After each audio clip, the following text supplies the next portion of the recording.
Hello everyone, welcome back to my channel. आणि आजचा video मेकअपचा नाहीये बरं.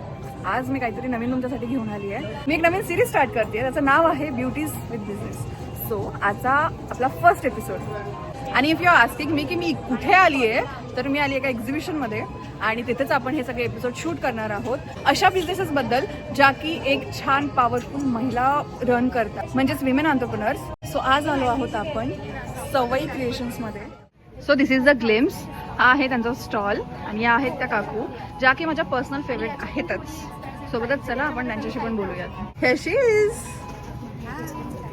मी स्वाती पवळे आणि माझ्या ब्रँडचं नाव आहे सवई क्रिएशन. येस. आणि सवई क्रिएशन्स का? माझ्या दोन्ही मुलींची नावं समृद्धी आणि वैष्णवी आहेत. आम्ही बराच विचार केला काय करायचं. मग आमच्या डोक्यात आलं की अरे आपण असं आपल्याच मुलींची नावं आपण देऊ शकतो, म्हणजे आयुष्यभर ते लक्षातही राहील. त्यासाठी मग समृद्धी वैष्णवी. So sweet. आपण आजच्या सेशनला स्टार्ट करूया. इकडे आपल्यासोबत स्वाती काकू आहेच. आणि आजचा त्यांचा पहिला क्वेश्चन, काकू तुम्हाला आयडिया कशी आली की तुम्ही साडीचा बिझनेस स्टार्ट करणार आहात?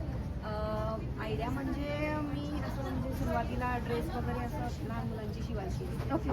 आणि मग नंतर मग अजून थोडं आयडिया आली. मग ड्रेस मटेरियल वगैरे मी विकत घ्यायला लागले. मग अचानक मी डोक्यात आला अरे आपण साड्यांचं करू शकतो. मग माझ्या मिस्टरांनी त्यासाठी मला खूप मदत केली. अरे वा. आधी म्हणजे साड्या म्हणजे मला बिझनेससाठी थोडंसं हे केलं की एनकरेज केलं. हां की तू करू शकतेस. म्हणून मी तयार झाले की आपण त्या साड्यांमध्ये बुटीक मी आणि विचार केले की आपण करू शकतो.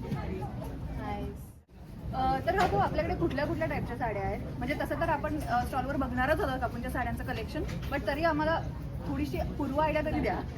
हो, माझ्याकडे आसाम कॉटन आहे, कलमकारी कांता स्टिच आहे, मणिपुरी पण आहे आणि कलकत्ता टसर पण आहे. त्यातर माझ्या हॉट सेलिंग साड्या खूप सुंदर साड्या आहेत ज्या की मी आता आणलेल्या आहेत आणि मी वेअर केलेली आहे. ही तुझ्या हातामध्ये आहे. हां, या साड्या पण आहे आणि माझ्याकडे कॉटनमध्ये पण आहेत साड्या.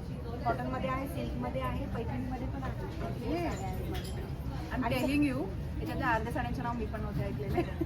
आणि सगळे युनिक पीस आहेत माझ्याकडे. नक्कीच मला पण बघायला मिळणार आहे. आणि आम्ही बरेच प्रयत्न करत असतो की म्हणजे लेडीजला कसं युनिक पीस हवे असतात. मग आम्ही तो प्रयत्न करतो की त्यांच्यापर्यंत आम्ही कसं पोहोचू शकतो. आणि ते खरंच तुमच्या शॉलमधनं दिसतं. मला असं तुम्हाला विचारायचं वाटतं की तुमचं आता स्टार्टिंगपासून ते आत्तापर्यंत मला असं केव्हा वाटलं की हा खूप हार्ड फेजमधून मी जात आहे, किंवा सगळ्यात कठीण फेज तुमचा कुठला होता? सगळ्यात कठीण म्हणजे आम्ही सुरुवातीला हा बिझनेस चालू केला त्यावेळेस म्हणजे आमचं फक्त बुटीकमध्येच होतं. पण त्याच्यानंतर आम्ही थोडा विचार केला की नाही का बुटीकमध्ये काही एवढं हे होत नाही, कस्टमर जॉईन होत नाही. येस. माझी एक मैत्रीण होती तर तिने मला सांगितलं की तू स्टॉल म्हणजे असं एक्झिबिशनमध्ये कर, तुझे कस्टमर वाढते.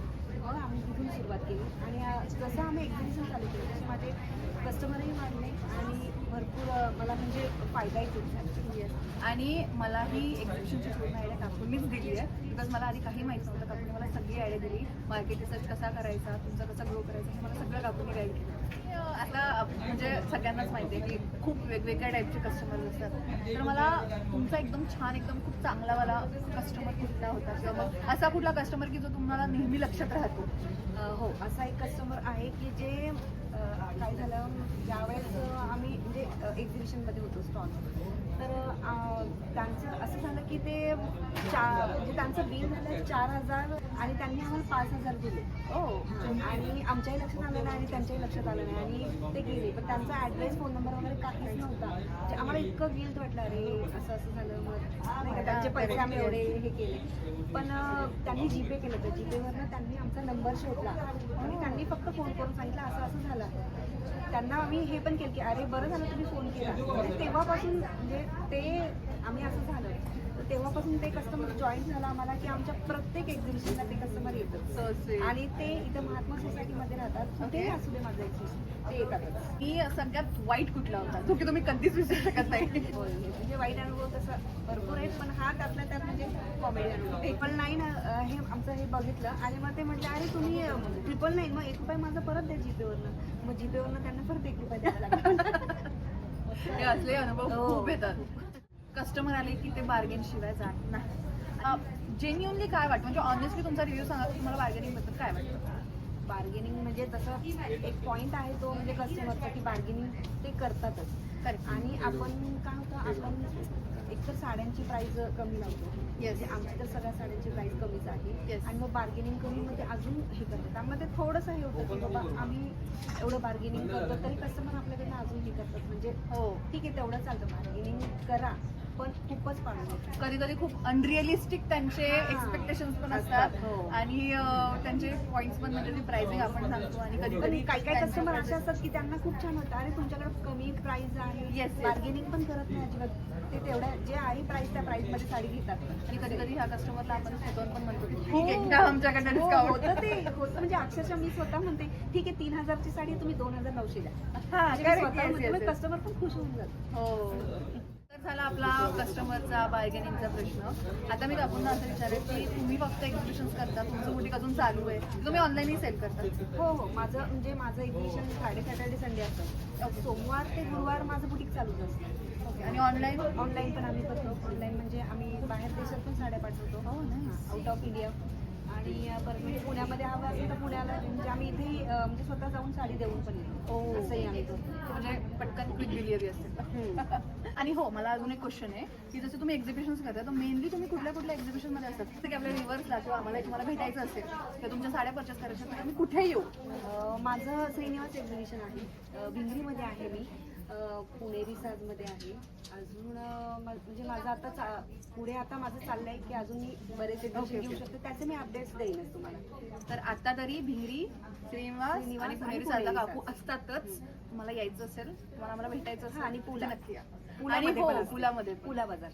आणि आता आपल्याकडे तुम्ही बघू शकता की आमच्याकडे 3 साड्या आहेत. तर काकू आम्हाला तुमची फेवरेट साडी सांगा आणि त्याची ही कुठली आहे ते पण सांगा, कारण मला तर माहिती नाहीये. माझी फेवरेट साडी ही आहे कलमकारी कांथा स्टिच. मणिपुरी टसर आहे. Just look at the print. ही तर खूप सुंदर आहे. आणि दुसरी कुठली? ही अशी पश्मिना आहे. ही तर खूपच सुंदर आहे साडी. ह्याचा कलर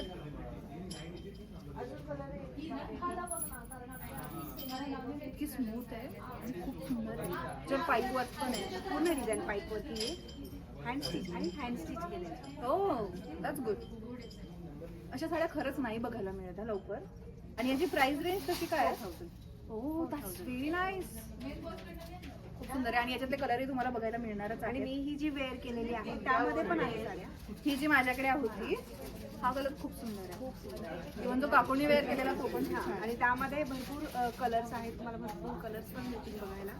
आणि एकदम soft and light weight sari ही तुम्ही म्हणजे कुठे फिरायला वगैरे किंवा तुमचं फंक्शन वगैरे असेल खूप त्यासाठी soft सुद्धा ह्या साड्या घालू शकता. इतकी soft and light weight sari. So आता आपण बघणार आहोत काकूंचा स्टॉल आणि मी तुम्हाला सगळं साडीचं कलेक्शन त्यांचं दाखवणार आहे. आणि आपण ऑब्व्हियसली काकूंनाही विचारणार आहोत की कुठली साडी कोणती आहे. ज्या आपण मगाशी बघितल्या त्यात पण खूप कलर्स पण आहेत. पण मगाशी पाहिला त्या कलमकारी कांथा स्टिच मध्ये अशा पश्मिना मध्ये बघितल्या. आणि ही कलमकारी कांथा स्टिच पण मणिपुरी टसर मध्ये. आणि ही मी मगाशी आपण पाहिलेली आसाम कॉटन मध्ये एकदम सॉफ्ट अँड लाईट वेट. जे फंक्शन वगैरे असेल त्यासाठी या साड्या तर खूपच सुंदर आहे. आणि रिंकल्स येत नाही काही नाही. खूप छान. म्हणजे दिवसभर जरी तुम्ही घातले तरी लाईट वेट खूप छान साडी मिळते. खूप मस्त.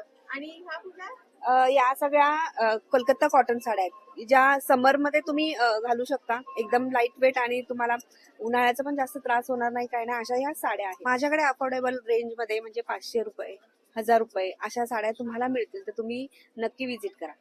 आणि डोंट वरी, कॉमेंट्स मध्ये मी काकूंचा व्हॉट्सअप नंबर आणि त्यांचा इंस्टाग्राम हँडल पण टाकणार आहे. So thank you for watching. Thank you. आणि हो, don't forget to like shares and subscribe.